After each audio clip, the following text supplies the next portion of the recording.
We are going to start a loving kindness meditation. Just listen to my words. Keep breathing and relax. I send loving kindness to myself. May I let go of sadness and bad feelings. May I be free from anger.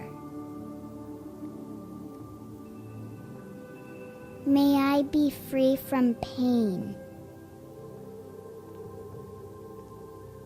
May I be free from difficulties. May I be free from suffering. May I be healthy, happy, and peaceful. You just heard a loving kindness meditation from a child, a 6-year-old child, actually. Welcome, everybody, to Dear Anxiety.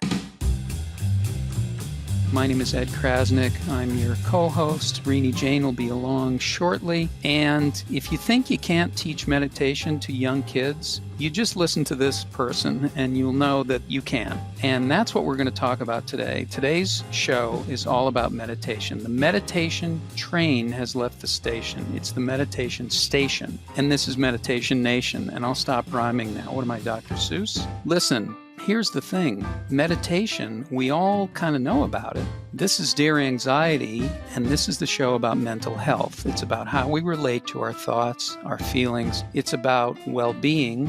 It's about emotional fitness, although I'm not sure anybody knows what that is on this planet. Maybe the Dalai Lama, even he. So we're going to talk about meditation today. So this is a time, this show is going to be like a mental vacation for you. I hope it is a mental vacation for you. And my co-host does incredible work with her company and in her life. She has a master's degree in applied positive psychology from the University of Pennsylvania, studied with the father of applied positive psychology, Marty Seligman, and she has a family, she lives, she breathes, and her company goes in, teaches resilience skills to kids and parents, schools all over the country, all over the world. Renee Jane, Renee, you're breathing, you're living, and are you meditating? I am. Thank you for saying that I'm living and breathing. I wasn't sure. And I wasn't well, most sure. people are not. I wasn't sure if our audience knew that that's what was happening. No, most people are not. Most people aren't. They may be living, but they're not breathing, and that's what today is all about. We are going to talk about meditation today, and I love that clip that we played at the beginning of the 6-year-old and the loving kindness meditation. And stay tuned because we have a full version of that coming for you at the end. But yes, meditation. You know, there's a lot of ideas about meditation and mindfulness and meditation, and there are a lot of misconceptions about it. And I was hoping maybe we could start this podcast with some myths about meditation. Okay, this is good. Yeah, Yes. Let's bust them. Let's do some myth busting on meditation. Let's do it. Okay. I think the biggest myth of all about meditating is that you need to stop your mind from thinking. It's like a Jedi mind trick, right? Right. Stop your thoughts, Luke. Right. Well, okay. That can't happen. Hey, you know what? Let me ask you to do something. Can you stop your heart from beating? Ready, set, go, Ed. I was able to do it. I've been doing it since my bar mitzvah, but that's another show for another time. Now, no, you can't do it. And this is the thing. When you learn something new, especially when it comes to mental health and practices, mental health skills, resilience practices, happiness skills, whatever you want to call it, to help your well-being, there's a perfectionism. You feel that you have to do it perfectly. There is a perfect way to do it. Meditation looks like something where you sit cross-legged and you're in an ashram. And if it's not that, then there's a problem.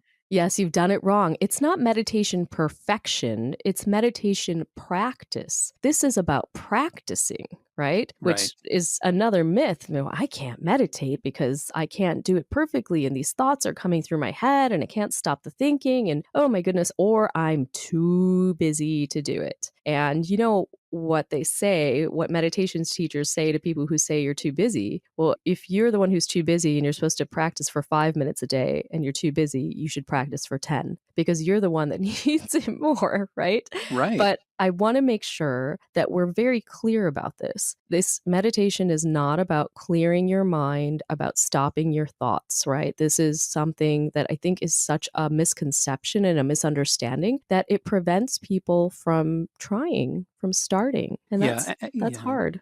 Yeah, absolutely. The perfection thing is really what happens, that we think that you're supposed to be very spiritually aligned. You should have crystals around your head. There should be feathers of some kind. You should know Native American prayers. You should know Aztec. You have to know Aztec. And it's just not true. But this is the thing. We live in a culture today where in order to stop, it seems like an extreme action because we're always plugged in. So stopping is a major action. It's a major activity, whereas it didn't used to be when we didn't have so much technology that connected us to electronics all day and to other people. People would actually take walks just to take walks. They would actually take time to consider something. There was no emphasis on instant gratification. It has to be done right now. It could always be put off because you didn't have the technology to not put it off. So anyway, what I'm saying is Thich Nhat Hanh, the great Buddhist minister, he talks about meditation and mindfulness, and he's wonderful. And he talks about stopping as an action. But if you stop for 30 seconds, it's still stopping. If you meditate for 10 seconds, it's still meditation. You can have it in whatever dose you choose to have it. Any kind of conscious practice is a practice. So if there's a Yes, and I think second, that that's a myth, that the myth is that you have to do it for X period of time, right, in order for it to be effective. And that's not what the research shows. So as you were saying, if you're meditating for 10 seconds, and hopefully you can extend that out to 20 seconds, to a minute, to 5 minutes, and see if you can really get into a practice of doing it for a little bit longer each day. But you don't have to, any amount of time is better than no amount of time. It really is true. And the research studies that they've done on meditation practices and mindfulness practices show that it works even when you're doing it in small doses of time. So we have a few myths that we're talking about. One is that you have to stop your thoughts and stop your mind. Two is that meditation is some sort of perfectionism. Like you have to have meditation perfection, but it's really a practice. No one is monitoring how many thoughts you've had during your meditation practice or how many times you had to come back to your breath or anything like that.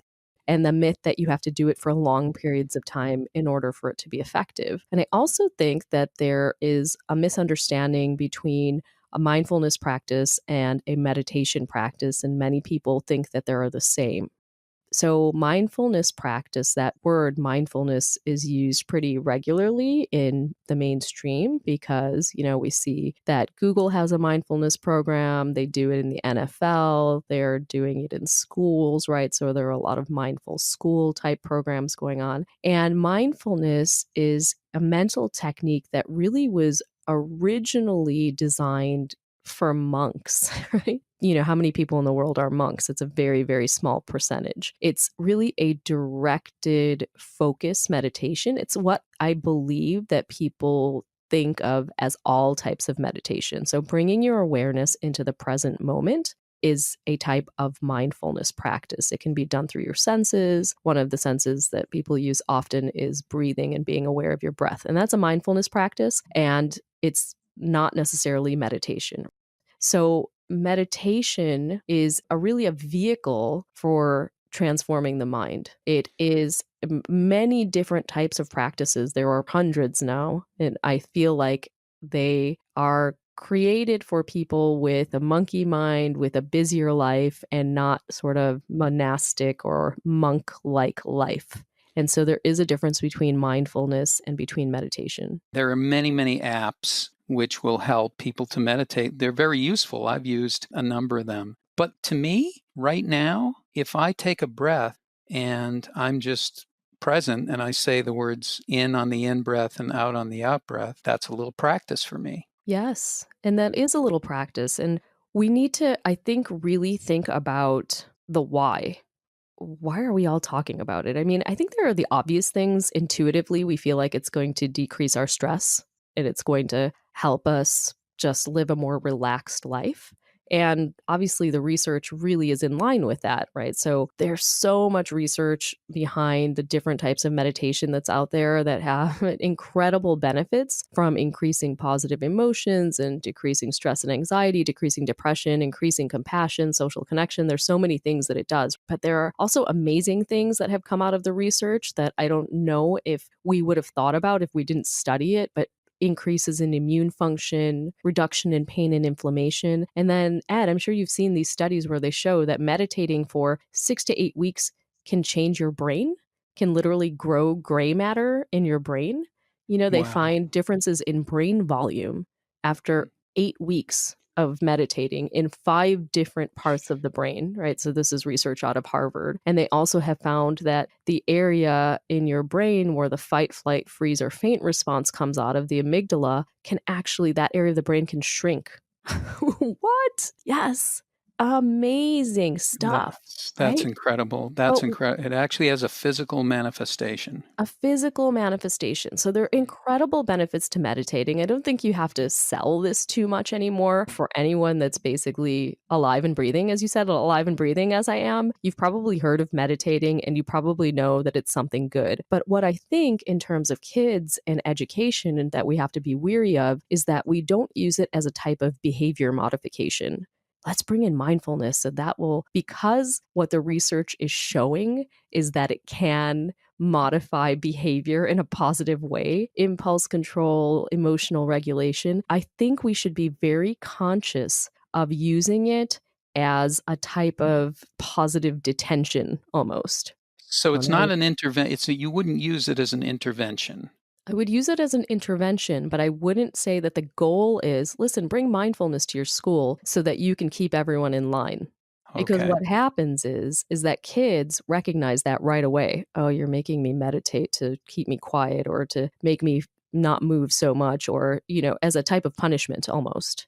Right. This is a practice that I think explaining the why behind it will really get you to get kids buy in for life and really understanding the why behind it. Yeah. Yeah. Yeah. Very interesting. So we usually do a role playing segment and we talk about the science, but really, can we demonstrate? Is it possible to demonstrate just for us to stop and take some conscious breaths throughout the show, and then to actually role play? You teach me as I'm a parent about how to introduce this to my kid. Sure. I mean, I think that we can stop at any point and take some breath. Let's take a breath right now. Let's Okay. let's breathe in. And if you can just breathe out. If you're explaining this to a child for the first time, you can say you can take a deep breath in like you're sniffing a flower. Sniff a pretend flower. And then hold a cup of imaginary hot cocoa and blow out on it.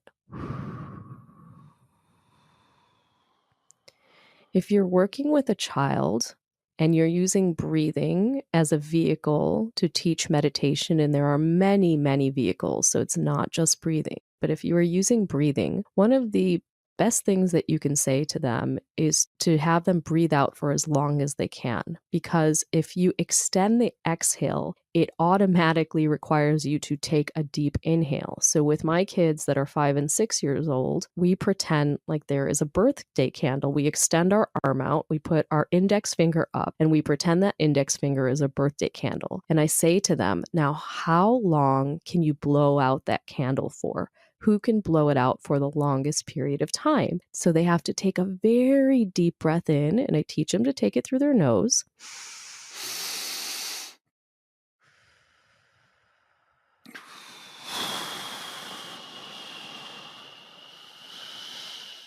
Until their belly's extremely flat. Another thing you can do with a child is you can ask them to lie down and put a stuffed animal on their belly, their diaphragm area, and to make the stuffed animal rise and fall with their breathing. So this is a breathing buddy technique that many people may be familiar with. But again, I want to emphasize that the meditation techniques that we're talking about when it comes to breath work, that's just one vehicle. There are many other vehicles. And before we go into even our role playing, I want to talk about why this obsession with meditation. Of course, we talked a little bit about all of these positive benefits as science is showing us. But Right.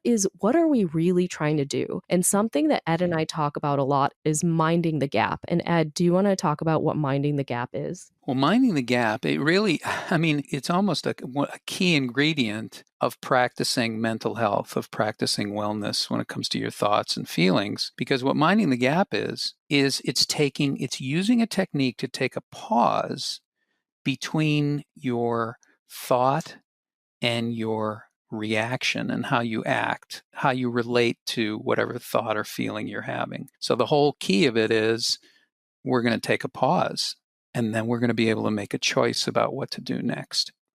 Yes. And I often think about it because I really have many, many times in my life thought about why do I have a friend who can handle the stress that we're both experiencing so much better than I can? Why do two kids face the same stressor, whether that be a failed test or a broken relationship or whatever the stress is, right? Not having anyone to sit with at lunch. And these two kids who may be growing up with the same background, they may even be twins and have the same DNA and have the same parents, but they have totally different reactions to the experience that they're going through.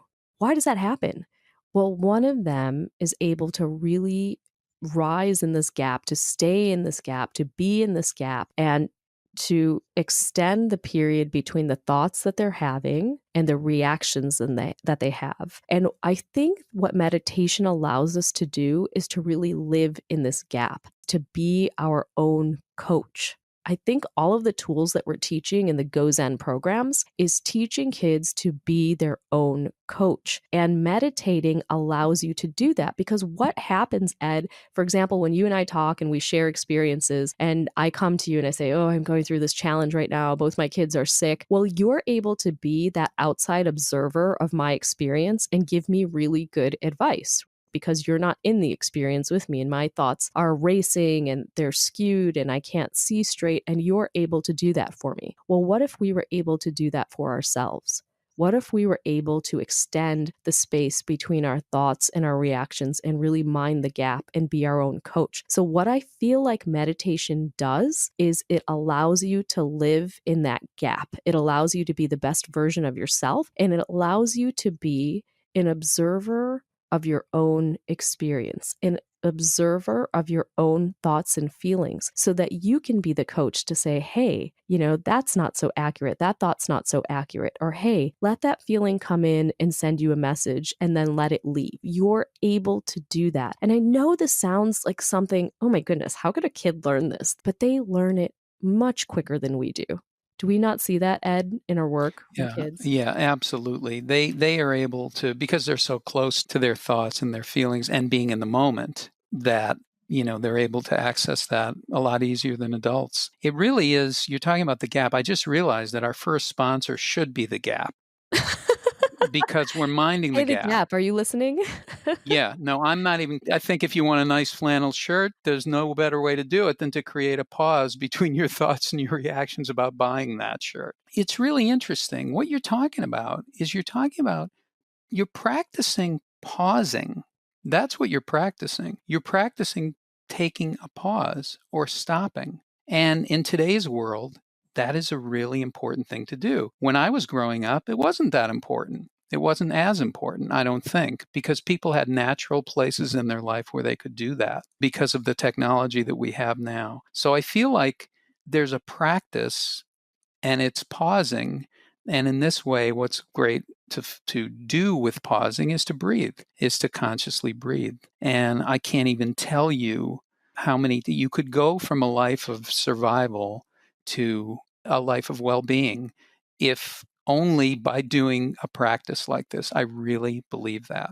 Yeah, it's unbelievable. So I want to make sure that we're able to offer, a breath as something that can be a vehicle to get you into that gap. And there are other vehicles. So one thing that is used in a lot of different types of meditation are mantras. And a mantra, although it's been hijacked, I think, by advertising agencies as slogans, and it's been hijacked by people who push positive thinking as like an affirmation that you say to yourself, it doesn't necessarily need to be that. If we look into traditionally what a mantra is it's really a primordial sound, and saying one sound, or it could be a word, over and over again, what that can do is it can put you into a meditative state that allows you again to be an observer of your own experience. Now, when I say observer of your own experience, again, this sounds like it's too complicated for a kid to learn. But one of the things that we teach in the Go Zen programs, and that is a tried and true therapeutic technique, is to separate yourself from your thoughts and feelings and make your worry, for example, a character. So you make the worry that you feel inside your body a character. In Go Zen, we call this Whittle the Worrier, and we have kids talk to Whittle. And so they're talking essentially to themselves, right? They're talking to their own thoughts. They're talking to their own worry. So this isn't a new concept, and it's not a concept that kids would be like, what are you talking about? This is so strange. So what I'm trying to say is that when you use a sound that you say over and over again, and that sound can be any word that you choose. It can be love, love, love, love, love. And the point of this is that it's a vehicle to get into this different state of consciousness. And this different state of consciousness has been researched by scientists to show that there are states of brain waves in your head, right? That when you're talking, when you're awake, when you're asleep, you have different levels of consciousness. So you can get into a different level of consciousness when you're in a state of meditation. And they've done functional MRIs and all these different studies to show that you're in a different state. This is a deeply restorative state. This is a state that can heal you from the inside. So not only can you use a breath, but you can use a word. You can use a mantra, which in the original meaning of mantra is a vehicle into the mind. So that's all it is. So you can choose a word as a vehicle, and you can say it silently, or you can say it out loud to yourself, and you can practice this. And you can practice, if you're practicing with your kids, you can practice it over and over again together if you want to. And this allows you, again, to really connect to what I always say to kids. You have incredible strengths inside of you, incredible character strengths, and that's who you are. And Ed always says, you're not your thoughts and your feelings, right, Ed? Don't you say that? That's You're not your thoughts and your feelings, but you absolutely. feel like you are. You feel like I am anxious. You're not anxious. You're having the feeling of anxiousness. So what this does is it allows you to separate your thoughts and your feelings, which are transient, from the core of who you are. Which is completely infinite and powerful and has all the possibilities of the universe inside of you. It's all there. And it may sound touchy-feely to say those things, but it's really true. We're so much bigger than our thoughts and feelings. But when we go away, when we're not present, and when I say, well, look, let me just talk about myself. When I'm not present, I get smaller. It feels like I get smaller, and then my thoughts and feelings get bigger. Can you give us an example? Like, what happens? What happens is I start to feel smaller, like I have no options. I have no choices. And then the feelings speak louder, the thoughts speak louder, and it's usually always and never. This is always going to be the way it is. It's never going to get better. I'm never going to feel better. This situation is too big for me. It's all those kind of extreme things, thoughts and feelings. And then I get rapid. My breathing gets less deep. And I get rapid, almost like it is fight or flight. And I'm in survival mode before I know it. And this, without conscious breathing, this is how I live.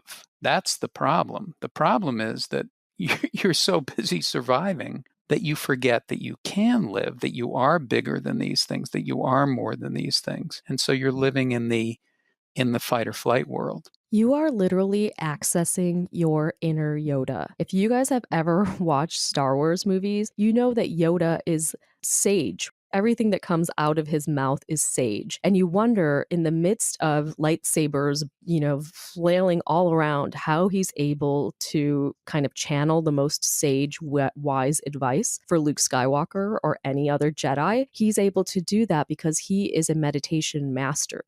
And so this is what meditation can do for you. It allows you to channel your inner Yoda. And so if you want to do a role play, Ed, we can try to do that. Let's get ready, people. Quiet on the set. I would love to do that. I'm trying to remember Yoda. No, I'm trying to remember Yoda's voice, and I don't really. Yeah, it's been a long time, but I could do it.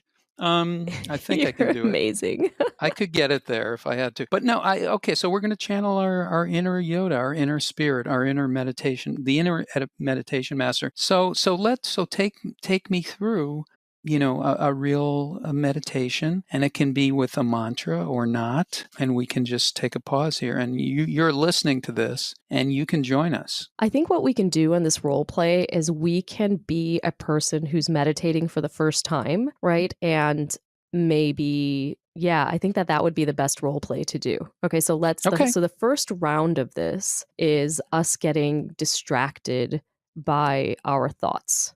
So really having like a fusion between our thoughts and our experience. Okay, so I'm going to use love as a mantra, and you can be the thoughts, Ed. Okay, great. Light, camera, and action. I have to do so many things today. I don't know how I'm going to be able to do all this. There's no way. I can't do it. It's crazy. I'll never be able to get everything done. Oh my goodness, I'm never going to be able to get everything done. Life is crazy. Life is crazy. Hard. Why does it have to be so hard all the time? I forgot I was saying love. It has to be so crazy. I wish I could do this better. I can't even meditate well. I can't even meditate. I don't know what I'm doing. It's not even. I'm having those thoughts again. They're distracting me. I'm not even good at this. I can't be good at anything. I can't be good at anything. What was I doing? I knew I wasn't good at this. Why did I even try to do this? This is too hard. Cut. That didn't work. And that is, trying for the first time to use a mantra. One of the biggest challenges for us is that our mind chatter starts to distract us, and then that distraction starts to distract us, and then we feel defeated. Your mind is not meant to shut off during this process. We're not monks meditating in the forest trying to direct our attention at our breath, right? What we are trying to do is shift our experience so that we can just watch our thoughts and let them float by and be compassionate toward ourselves. If we're doing a meditation where we're using the word love over and over again, a mantra meditation, then if the thought floats by, we allow it to float by and then we continue, right? And if we do get distracted, then we just come back with compassion and we continue. So should we try it again? And action. Love. I'll never make it to all these meetings on time. There's no way. Love. I cannot do this again today. Every day it's the same thing. Love. Every day. Love. Every day. Every day it's the same thing. Oh my God. Oh, I'm okay. How Love. am I going to make this? It's okay. It's okay, Renee. Love. I don't know what I'm going to do. I have to cancel something. Love. I have to cancel something. Love. Why is it so hard? Why is this guy cutting me off? Look at those thoughts floating by. Okay, love. Why is he cutting me off? Love. I have so far to go, and I don't have enough time. I better call him. Love.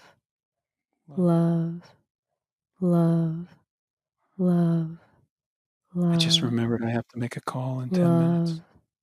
Love.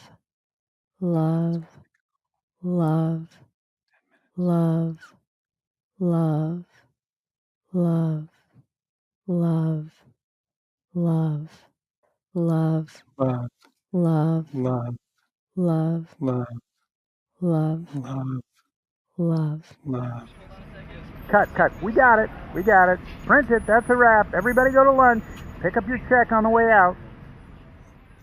So that is a form of the word love wasn't the meditation. The word love is a vehicle to help you get into a meditative state where you are able to be a non-judgmental, compassionate witness to your own experience that's going on. And that experience includes thoughts, which we're able to demonstrate in the role play, and not so much feelings and physical reactions, but that is also going on within your body and within your system. Yeah, it's incredible how when you just making an attempt to calm yourself with either breathing or a mantra, it changes your state.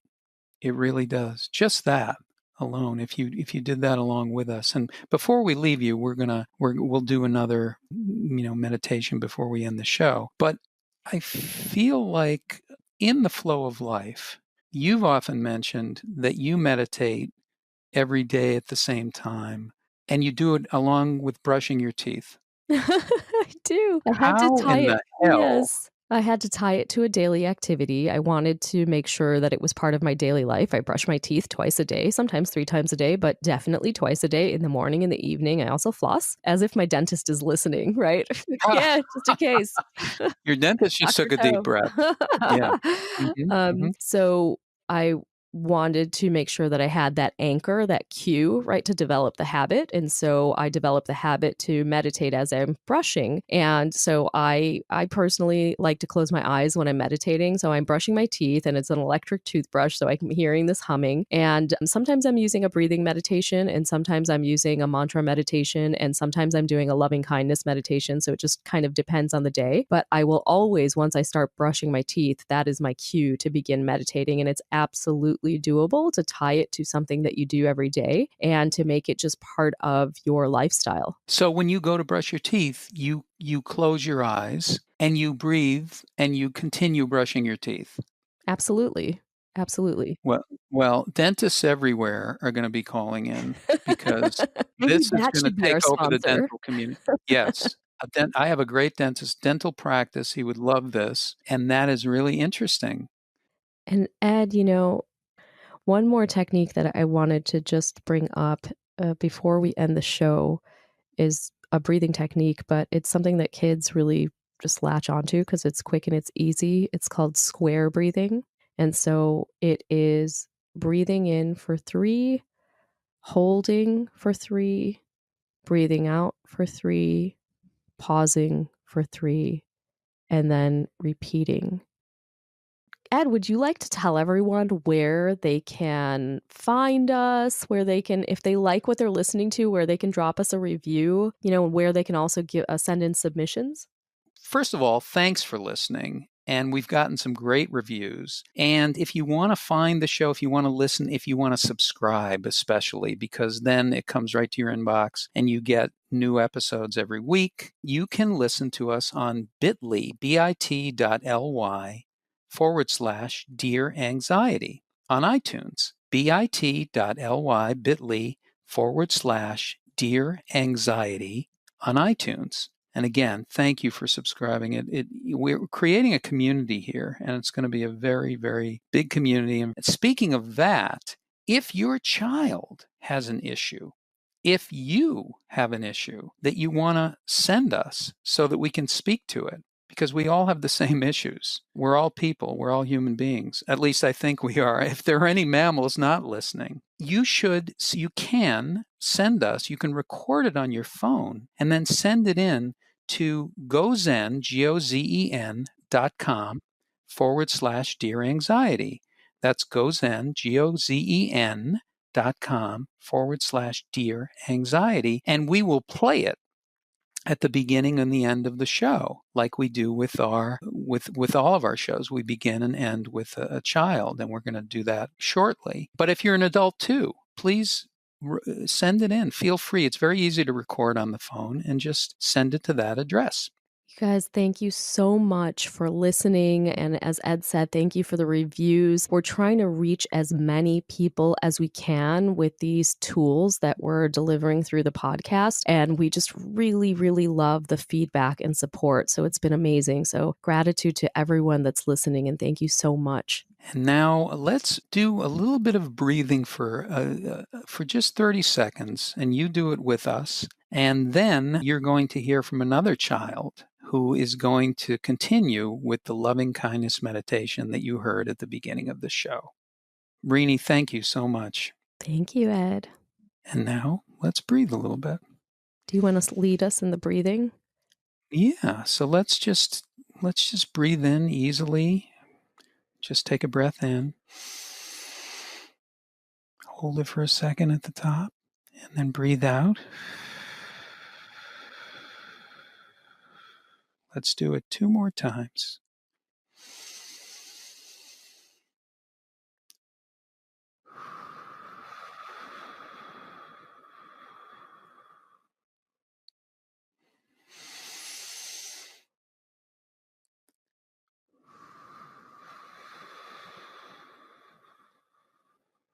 As we always love to end the show with the incredible wisdom of a child, we have a 6-year-old leading us through a full loving kindness meditation. Thank you, everyone. Talk to you next week. Close your eyes and take a deep breath in through your nose until your lungs are filled with cool, fresh air. Now breathe out through your mouth and imagine you're blowing the air out through a giant straw. Breathe in again through your nose and fill up your lungs. Breathe out again through your mouth. Keep breathing like this as you listen to my voice. You can rest your hands by your sides and imagine you are sitting on the softest pillow you have ever felt. We are going to start a loving kindness meditation. Just listen to my words. Keep breathing and relax. I send loving kindness to myself. May I let go of sadness and bad feelings. May I be free from anger. May I be free from pain. May I be free from difficulties. May I be free from suffering. May I be healthy, happy, and peaceful. May I be filled with loving kindness. May I be at peace. I send loving kindness to my family. May they let go of sadness and bad feelings. May they be free from anger. May they be free from pain. May they be free from difficulties. May they be free from suffering. May they be healthy, happy, and peaceful. May they be filled with loving kindness. May they be at peace. I send loving kindness to my friends. May they let go of sadness and bad feelings. May they be free from anger. May they be free from pain. May they be free from difficulties. May they be free from suffering. May they be healthy, happy, and peaceful. May they be filled with loving kindness. May they be at peace. I send loving kindness to all people everywhere on earth. May they let go of sadness and bad feelings. May they be free from anger. May they be free from pain. May they be free from difficulties. May they be free from suffering. May they be healthy, happy, and peaceful. May they be filled with loving kindness. May they be at peace.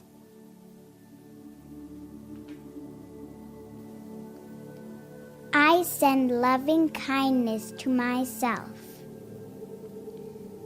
May I be happy, healthy, and peaceful. May I let go of sadness and bad feelings. May I be free from anger. May I be free from pain. May I be free from difficulties. May I be free from suffering. May I be healthy, happy, and peaceful. May I be filled with loving kindness. May I be at peace.